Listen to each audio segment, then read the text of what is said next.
Fala galera, tudo jóia com vocês? Professor Luciano, aula de matemática chegando, playlist Turma Exatas. Vamos cair dentro. Eu só resolvi 4 questões até o momento, hein? Na descrição do vídeo tem a lista do material. Você quer passar para o EFON, quer passar para a UERJ? Tem que ter foco. A parada tem que chegar juntinho ali, firme e forte. Então, sem papo, mas antes do papo, inscreve aqui no canal. Dá aquele like. É isso aí, pessoal. Dá aquele like que ajuda a gente a compartilhar esse vídeo. E vamos que vamos. Quinta questão é uma questão... Determine o função... Ui, gaguejei, gente. Mas vamos lá, vou ler de novo. Determine o domínio da função real. Tá aqui no quadro. Então vamos lá, pessoal. Se liga aqui na parada. Olha só, vem comigo aqui, ó. Log base meio, o logaritmando é x mais 2. Eu quero saber o domínio da função. Vamos relembrar o conceito desse, o que é o domínio da função. Imagina que função é uma máquina matemática. Vou fazer um rascunho aqui, ó, uma máquina matemática. Aqui é uma máquina. E aí o que ocorre, galera? Aqui na entrada da máquina, a gente vai colocar números reais, tudo bem? Ou números, qualquer número. Essa máquina vai fazer uma conta e ela vai liberar números. O que a gente está colocando aqui, tá? Tem que ser o domínio.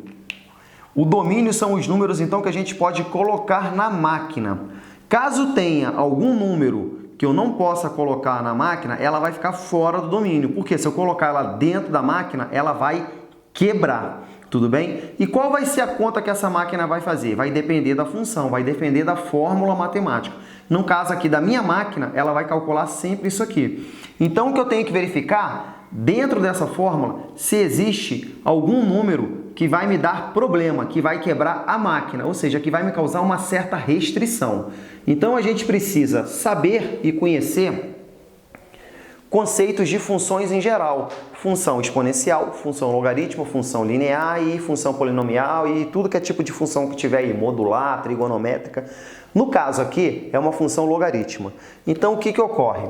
A primeira condição que a gente tem, que o logaritmando, que no caso aqui vale x, tá vendo? Ele tem que ser maior do que zero. Por quê? Não existe, tá? Não existe logaritmo de um valor negativo aqui. Tá? Então, logaritmo meio de um valor negativo. Não existe. Não existe da mesma forma se aqui for zero.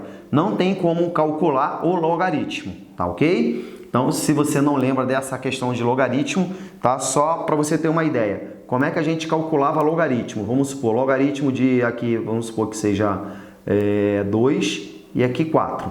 Eu ia chamar aqui de x, aí eu calculo aqui a potência. Lembra que eu pegava 2 elevado a x e ficava igual a 4. Se por acaso 4 fosse um número negativo ou fosse zero, nenhum número, no caso aqui o 2 elevado a nenhum número iria dar negativo, se aqui fosse menos ou fosse zero. Então, por isso que, por definição, aqui tem que ser maior do que zero, tá ok? E qual é o outro detalhe? Quem está dentro do radical, que no caso aqui, essa daqui é a primeira situação, tudo bem? A segunda, que log de meio de x, log na base meio de x, perdão, mais 2 tem que ser maior ou igual a zero. Por quê? Porque se trata de uma raiz quadrada. E só existe raiz quadrada de números maiores ou igual a zero. Tudo bem? Então, tudo que tiver aqui dentro, que é esse cara, tem que ser maior ou igual a zero. Ok? Só que eu vou passar isso para lá. Vai ficar log meio x. Tem que ser maior ou igual a menos 2. Tudo bem? Como aqui a base ela é menor do que 1, maior que 0 e menor do que 1, para eu resolver isso, vai ser uma potência, né? Eu vou ter que inverter esse sinal, sempre que tiver entre 0 e 1. Se aqui fosse 3, eu não precisaria. Então, aqui no caso, o x vai ter que ser menor ou igual que meio elevado a menos 2. X vai ser menor ou igual, meio elevado a menos 2, isso vai me dar igual a 4. E aí, o que ocorre agora, pessoal? Ó, eu tenho aqui, ó, deixa eu colocar aqui, ok? Vou botar aqui em vermelho, certo? Então, eu tenho que tem que ser maior que 0 e menor ou igual a 4. Então, x maior que 0, menor ou igual a 4. E a resposta dessa questão é a letra... Deixa eu ver aqui. Essa daqui é a letra A. Vamos agora para a questão número 6? Então, vem comigo. Fala aí, galera. Vamos agora para a questão 6? A questão 6, ele diz o seguinte, ó. É um assunto de função do primeiro grau, função do segundo grau, ou seja, inequação produto. Então tá tudo misturado nessa daqui. Então a gente vai relembrar agora alguns conceitos nesse exercício. Então se liga, que é um exercício bem importante que vai ajudar a relembrar bastante coisa. Então tá aqui, eu tenho a função fx igual a ax menos 2. Deixa eu botar meu bonequinho aqui, né, Luciano? Ax menos 2 dividido por ax ao quadrado menos 1. A função 1 de cima é uma do primeiro grau e a função de baixo é do segundo grau. E ele me disse que o a pertence aos reais, sem ser o zero negativo, ou seja, o a é um número negativo. Então, essa informação aqui que ele me deu, ela é muito importante para resolver o problema. Se liga nisso, ó, o a é negativo. Isso é muito importante, tá ok? A gente tem que fazer, então, um estudo do sinal. Por quê? A pergunta foi, ele quer que essa função apresente sinal positivo. Então, o que ele quer é isso aqui, ó, que fx seja maior do que zero. É isso aqui que o problema está pedindo. Então, para eu resolver isso, eu tenho que fazer o estudo do sinal da função 1 que está em cima, eu tenho que fazer o estudo do sinal da função 2 que está embaixo e fazer a divisão ou produto entre elas, que não vai fazer diferença, né? Vezes ou dividido, a regrinha de sinais é a mesma, e aí sim encontrar o intervalo de resposta. Como que a gente vai fazer isso? Primeiro passo, galera, fazer igual eu dou aula no estudo de surdos, né? Ó, primeiro, você tem que então descobrir os zeros da função de todas as funções que tiver ali, tá ok? No caso, nós temos duas, a de cima e a de baixo. Então, vamos começar aqui pela de cima, tá? Então, no caso aqui, ó, eu vou fazer ax menos 2 igual a 0, passo 2 para o outro lado, ax igual a 2, x igual a 2 sobre a. Tudo bem, pessoal?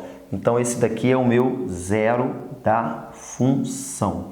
Se eu for fazer o esboço, lembrando que como o a é negativo, tá aqui, ó, essa minha função ela é decrescente. Então, essa daqui seria o gráfico e aqui seria o zero da minha função, que seria 2 sobre a. Como é que fica o estudo do sinal, pessoal? Aqui, para quem não lembra, tá? Aqui é o eixo x, ok? Tem uma regrinha básica. A direita do zero da função, tá? O que está para baixo, aqui vai ser negativo, porque é a parte de baixo. E a esquerda, é o que está para cima, vai ser positivo. Quando eu falo estudo do sinal, o que eu estou fazendo na verdade? Eu estou procurando números que na hora que eu substituir na função e fizer a conta, eu sei que o resultado vai dar positivo ou negativo. Então vamos fazer com um exemplo numérico aqui só para ficar fácil. Vamos supor x mais 2, uma função como essa aqui. Olha esse rascunho aqui. Qual é o zero da função? Ó, x mais 2 igual a 0, x igual a menos 2. Então eu vou marcar aqui, ó, menos 2, que foi o que eu encontrei. Como o x aqui é positivo, a função é crescente, diferente daquela. O que está para cima é mais, o que está para baixo é menos. O que isso quer dizer? Qualquer valor depois do menos 2, à direita do menos 2, se eu substituir aqui, o resultado dá positivo. Vamos escolher um número aqui na reta, porque aqui estão todos os números, tá? Vamos escolher o número 4, que está à direita. Se eu substituir aqui 4 mais 2, realmente o sinal dá o quê? Dá positivo. Se eu pegar um valor à esquerda, menos 3, se eu substituir aqui menos 3 com 2, vai dar menos 1. Então o resultado deu negativo. Então, o estudo do sinal é isso. É eu verificar o intervalo de números que, se eu substituir no lugar do x, vai me dar um resultado positivo, um resultado negativo ou vai me dar o zero. Então, eu começo sempre pelo zero da função. Então, está aqui o primeiro esboço, 2 sobre a, lembrando que o a é negativo, ok? Então, aqui menos, aqui mais, depois nós iremos colocar isso na tabelinha. Vamos agora achar o zero da função, essa é a função 1. Vamos achar agora o zero da função 2, que é ax ao quadrado menos 2. Como essa é uma função incompleta, eu não preciso fazer Bhaskara, vai facilitar a minha vida. Passo 2 para o outro lado, vai ficar ax ao quadrado igual a 2, x ao quadrado igual a 2 sobre a. E o que acontece aqui, pessoal? X é igual a mais ou menos raiz quadrada de 2 sobre a. Mas observa o seguinte, a gente não sabe que o a é negativo desde o começo do problema? Então, se eu dividir 2 por um número negativo, isso daqui vai me dar um resultado menos. Então, se esse cara aqui é negativo, não existe raiz quadrada. Então, isso quer dizer que essa função aqui, o conjunto solução dela é vazio, ela não tem raiz. E aí, como é que fica o esboço nesse caso? Tá? Vamos lembrar, se o a é negativo, como é que é a concavidade? A concavidade é voltada para baixo. Quem não lembra os bonequinhos que a gente faz, ó, se o A for maior que 0, o bonequinho fica feliz. Vamos botar um narizinho nele aqui, tudo bem? Se o A for menor do que 0, o bonequinho fica triste. Concavidade para cima, concavidade para baixo. Então aqui, como o A é negativo, a concavidade fica para baixo. E por que o meu gráfico não toca o eixo X? Lembrando que aqui é só um esboço, tudo bem? Por que ele não toca, pessoal? Porque ele não tem solução, não tem raiz. Ele vai tocar em um ponto se tivesse uma única raiz, né? E se ele tivesse duas raízes reais diferentes, ele iria tocar em 2 pontos. Então o que eu vou fazer? Eu vou colocar esse esboço só um pouquinho aqui para frente para dar espaço aqui no nosso quadro que é pequenininho. Então ele está aqui, ó. Tá? E esse é o esboço. O que isso quer dizer? Que eu só estou abaixo do x, então é tudo negativo. Qualquer valor que eu substituir aqui no lugar do x, não importa, o resultado sempre vai ser negativo. Agora, pessoal, vamos fazer a tabelinha. Como que a gente monta essa tabela? Bom, observa só. Aqui em cima, nessa linha, eu vou colocar todos os zeros da função. Como na função 1, que é a do primeiro grau, eu tenho esse zero, eu coloquei 2 sobre A. Por que eu coloquei o zero aqui, apesar dele não ser raiz, eu não tenho encontrado? Só para eu poder ter uma noção da onde o 2 sobre A vai ficar, se é a esquerda dele ou a direita. E por que ele dá a esquerda? Porque o A é negativo. Se o A é negativo, 2 dividido por A dá um número negativo, então ele tem que ficar antes do zero. Então vamos lá, vamos olhar aqui agora. Ó. A esquerda do 2 sobre A, o que eu vou colocar na tabela? Mais. Então eu venho aqui e coloco mais. A direita dele eu coloco o quê? Menos. Ok? E essa função aqui de baixo, o que acontece? Ela não tem zero. Qualquer que seja o valor, o resultado é sempre negativo. Então eu venho aqui e coloco menos, menos e menos. E agora eu vou multiplicar os sinais. Aqui vai ficar menos, aqui vai ficar mais e aqui vai ficar menos.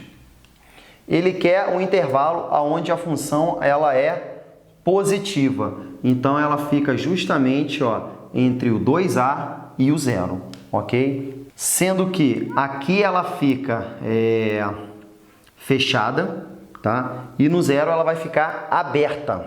Pessoal, só um detalhezinho nessa questão. Por quê? Porque a questão original da EFON aqui não era 2, era x.